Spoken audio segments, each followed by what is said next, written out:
Carissimi amici et fedelissimi amici del buon vino, buongiorno. Alors aujourd'hui, je voudrais commencer par vous remercier. Parce que à travers nos vidéos et nos présentations de box, on voit que vous êtes de plus en plus nombreux à regarder nos vidéos et à nous faire confiance en commandant et dégustant chez vous nos vins.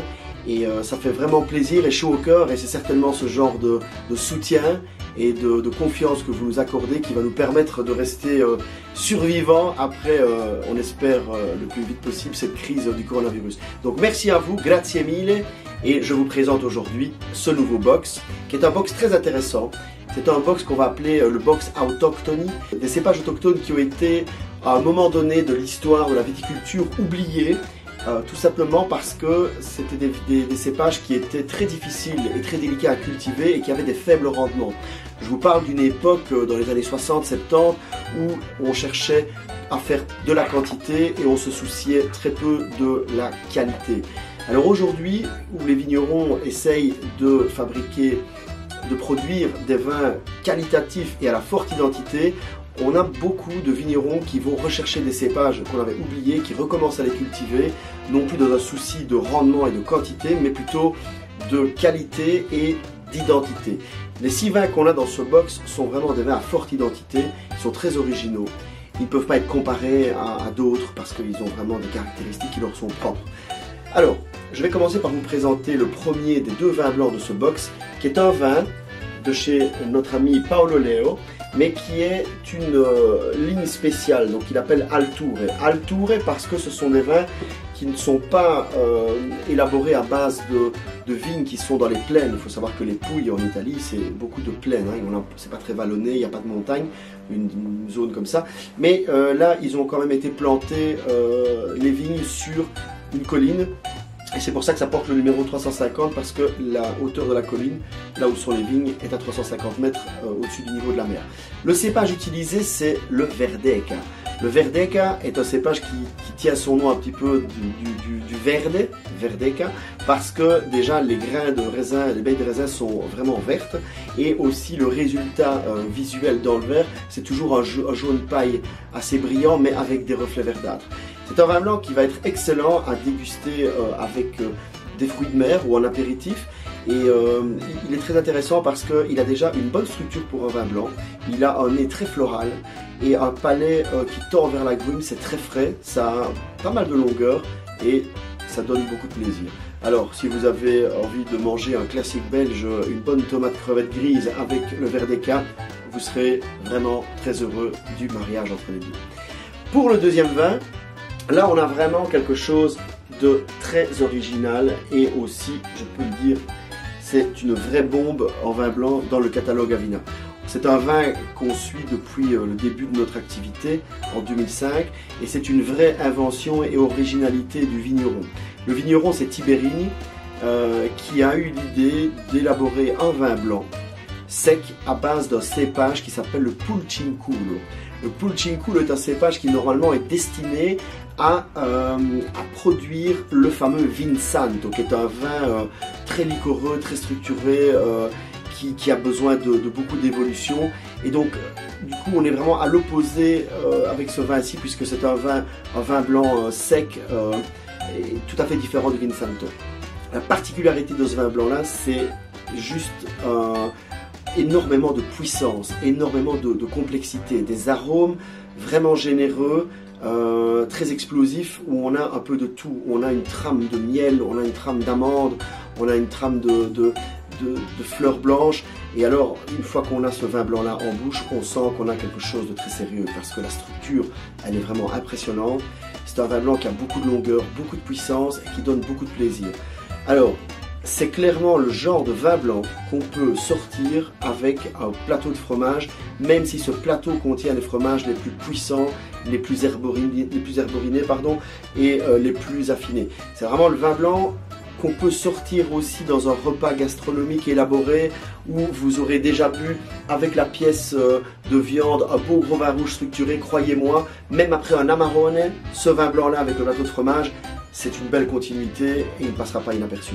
Un très beau vin blanc que ce Maturato de chez Tiberini. Alors, en premier vin rouge, on a un vin de chez Alcesti. Nous sommes en Sicile, très exactement pas loin du village de Marsala. Alcesti a décidé d'utiliser un cépage qui s'appelle le Pericone.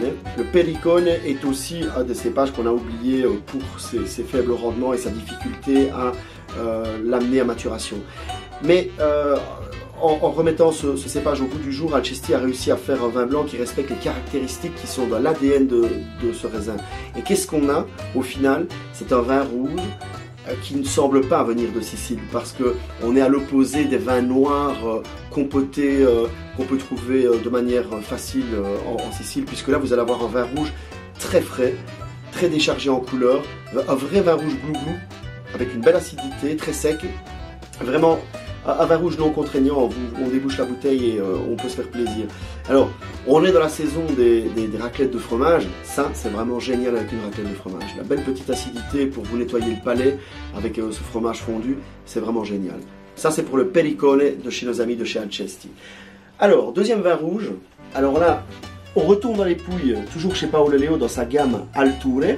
Donc toujours dans le principe d'avoir été cultivé les vignes au-dessus d'une colline, 350 mètres au-dessus du niveau de la mer.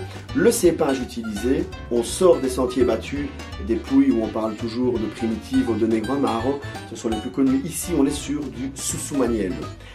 Susumaniello, c'est un cépage qui va donner un vin aussi très atypique pour les Pouilles, puisque là aussi, on va être étonné par la fraîcheur, la jeunesse et le fruit de ce vin. C'est vraiment un vin rouge velouté, gourmand. Dès qu'on met le nez au-dessus du verre, on sent qu'on va avoir vraiment un beau jus de fruits très agréable, très facile à boire, très plaisant. C'est soyeux en bouche, c'est très équilibré. Et vraiment le verre de vin rouge qu'on va ouvrir en dégustant une bonne pasta de manière très simple, et ça donne beaucoup de plaisir, croyez-moi, ce Susumaniello. Le troisième vin rouge de notre box Autochtoni, c'est ceci. C'est un vin rouge issu de chez Terrenobili. Nous sommes en Calabre. Ce sont les vins de chez Lidia Matera. C'est une dame qui a beaucoup d'élégance dans sa manière d'être et de vivre, et qui le fait ressentir dans ce vin. Ici, elle a décidé d'aller rechercher un cépage oublié qui s'appelle le Malioco Canino, et qu'elle va vinifier en 100%. Et donc, on va avoir un résultat très intéressant. C'est un cépage qui était surtout utilisé pour fortifier d'autres vins dans les blends. Ici, il est en 100% et le résultat, c'est vraiment très intéressant, parce qu'on va avoir un vin rouge vraiment de très bonne structure, très doux en fait. C'est vraiment soyeux, c'est très rond, c'est très riche, ça a beaucoup de chaleur déjà, rien qu'on est. On sent vraiment qu'il y a beaucoup de soleil, hein. On est dans le sud de l'Italie, en Calabre. Et en bouche, voilà, c'est vraiment sympathique, ça a beaucoup de mâche, ça a beaucoup de longueur. C'est vraiment quelque chose qui se boit facilement. Mais attention, c'est déjà puissant par rapport aux deux vins rouges précédents. Vous pouvez déjà placer ce vin-là sur une belle table avec la belle pièce de viande et vous faire vraiment plaisir avec ce Malioco Canino de chez Terrenobili. Pour terminer ce box, on va aller sur une Tintilla del Molise. Alors, la Tintilla, c'est un cépage autochtone de la toute petite région du Molise. La région du Molise en Italie, c'est vraiment, géographiquement déjà c'est très petit. C'est une région où on ne produit pas énormément de vin. Mais voilà, ces dernières années, il y a comme une belle impulsion de beaucoup de vignerons qui recommencent à faire pas mal de vin. Et notamment, le vigneron ici a décidé de vinifier en 100% la Tintilla. La Tintilla, c'est le genre de cépage qu'on appelle un peu rustique, un peu rude, avec des tanins bien marqués, et on va vraiment retrouver ça dans ce vin. Donc là, on va avoir un vin de bonne structure, avec des arômes déjà plus complexes, plus puissants, plus austères, mais clairement, ça va être un vrai plaisir de le mettre à table avec un plat élaboré, parce qu'il va vraiment rééquilibrer les saveurs. Ça a pas mal de puissance, et alors la caractéristique ici, c'est vraiment les tanins. Les tanins sont présents pour les amateurs de vin tannique. Ils sont peignés, lisses, mais voilà, c'est tannique comme vin, et ça fait plaisir. La longueur, elle est vraiment très intéressante, et au niveau identité, là aussi, vous allez vous retrouver, croyez-moi, avec un vin qui ne ressemble à aucun autre. Voilà, ça c'est pour notre box Autochtoni.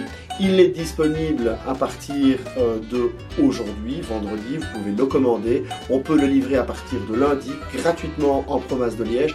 Et le coût de ce box est de 75 €. Voilà, merci encore pour votre fidélité et à la semaine prochaine. Arrivederci!